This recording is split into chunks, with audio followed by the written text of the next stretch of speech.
Personal finance management in India is no longer optional in 2026. With digital payments booming, households track spending through UPI transactions worth over 20 lakh crore rupees monthly.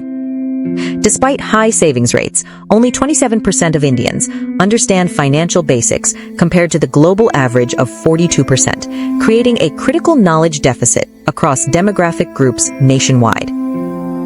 According to the Global Findex 2025 data, account ownership in India has reached 89%, yet many holders lack the knowledge to make optimal investment decisions. Monthly investments through systematic investment plans have grown dramatically, jumping from 10,000 crore rupees in 2020 to 23,000 crore rupees by 2025. Money habits formed before 30 years of age shape financial success for life, with early investors potentially earning 3 times more for retirement through the power of compounding. Your financial plan must evolve with age, focusing on building foundations when young, juggling multiple priorities mid-career, and shifting from saving to spending as retirement approaches. Inflation in India sits between 5 and 7% annually, meaning your money loses value every single year if it simply sits in a standard bank savings account. A 5,000 rupee monthly systematic investment plan started at age 25 grows to roughly 1.5 crores by age 55, assuming a steady 12% return. This brings us to question 1. What is my primary financial goal and investment timeline in the Indian market, keeping long-term objectives clearly separated from short-term needs? Many individuals follow a return-centric approach, chasing mutual funds based purely on the last 1 or 3-year returns rather than aligning purchases with their personal financial goals. Gopal Gidwani notes that the appropriate approach is to identify specific financial goals and invest towards fulfilling them, keeping you focused on long-term investments until goals are achieved.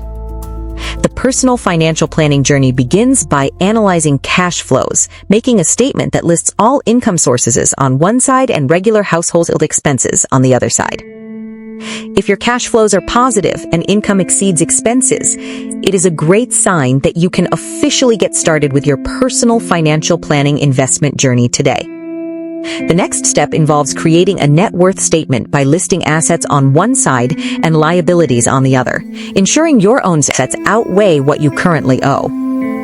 Adopt budgeting frameworks like the 50-30-20 rule, allocating 50% of income toward essential needs, 30% toward wants, and 20% toward savings and investments. If you can manage to invest more than 20% of your regular monthly income toward your defined financial goals, your long-term wealth accumulation will accelerate even faster.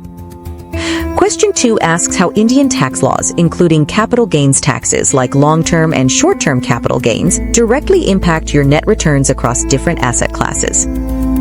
Effective tax planning utilizes deductions under Sections 80C, 80D, and 24B of the Income Tax Act to minimize liability while simultaneously building your investment portfolio. Public Provident Fund and equity-linked savings schemes serve dual purposes, acting as both reliable tax-saving instruments and effective wealth-building vehicles for long-term Indian investors. Mutual fund taxation for the 2026 financial year dictates specific holding periods and tax rates for equity, debt, hybrid, and gold funds across the Indian market ecosystem. Understanding capital gains tax rules helps investors calculate expected post-tax returns accurately, preventing unpleasant surprises when redeeming mutual fund units or selling alternative financial assets. Proper tax planning prevents you from scrambling every March to make reactive investments, ensuring your money is allocated efficiently throughout the entire 12-month financial year cycle. Maximizing deductions under Section 80C through instruments like EPF contributions and life insurance premiums leaves more capital free to compound toward your primary retirement objectives. Question 3 addresses residency status. Am I investing as a resident Indian or a non-resident Indian, and what are the relevant Foreign Exchange Management Act guidelines to follow? Non-resident Indians face distinct regulatory frameworks when deploying capital into Indian mutual funds, stocks, and real estate, requiring careful compliance with banking and repatriation rules. Foreign Exchange Management Act guidelines dictate how foreign funds enter and exit Indian financial channels, making legal compliance an absolute priority for cross-border personal investors. Understanding the functional differences between non-resident external accounts and non-resident ordinary accounts is essential for managing repatriable and non-repatriable income streams originating inside India. Financial institutions in India mandate strict know-your-customer verification processes for all non-resident account holders, preventing regulatory penalties and ensuring seamless cross-border asset transfers. NRIs can access India's growth story through designated portfolio management services and specialized mutual fund channels specifically approved by domestic financial regulatory authorities and central banks. Your tax residency status determines whether foreign-earned income is subject to Indian taxation, highlighting the importance of consulting qualified cross-border tax advisors before executing major transactions.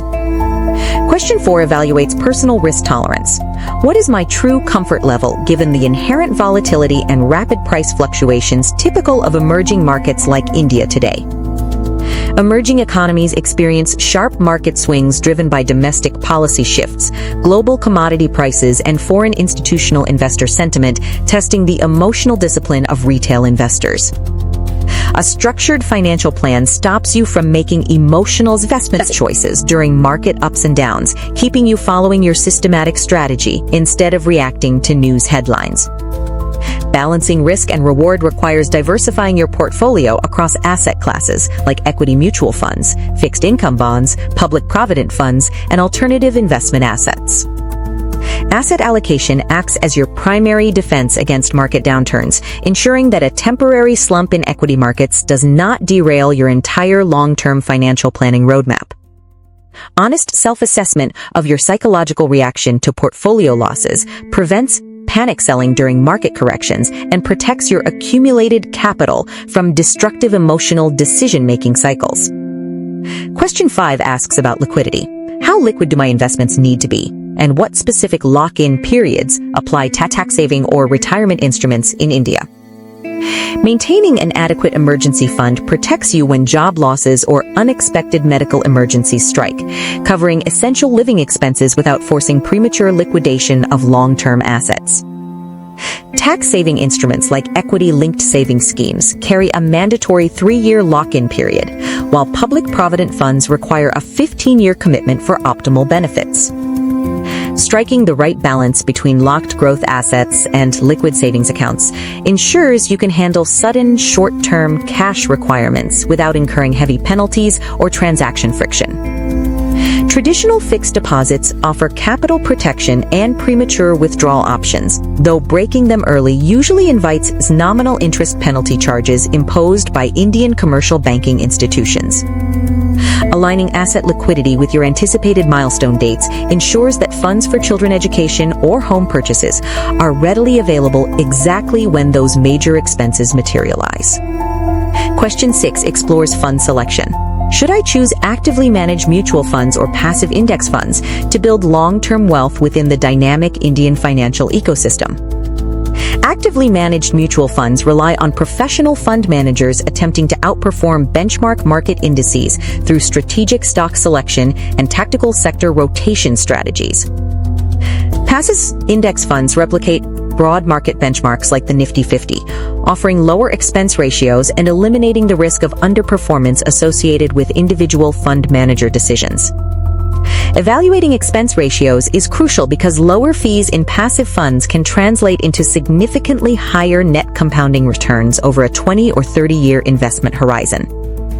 Choosing between large cap, mid cap, and small cap fund categories depends entirely on your personal risk appetite and willingness to endure short-term market fluctuations. Many Indian financial advisors recommend a core and satellite portfolio approach, combining stable passive index funds with carefully selected active funds to capture extra market alpha potential. Question 7 examines inflation. How do domestic and global economic inflation factors affect my real purchasing power and long-term investment returns across the Indian market? Medical costs rise faster than standard salaries, and education expenses double every few years across major Indian cities, eroding the nominal value of uninvested household savings rapidly. To outpace inflation sitting between 5 and 7%, your investments must generate returns that exceed both consumer price inflation and applicable capital gains tax liabilities combined.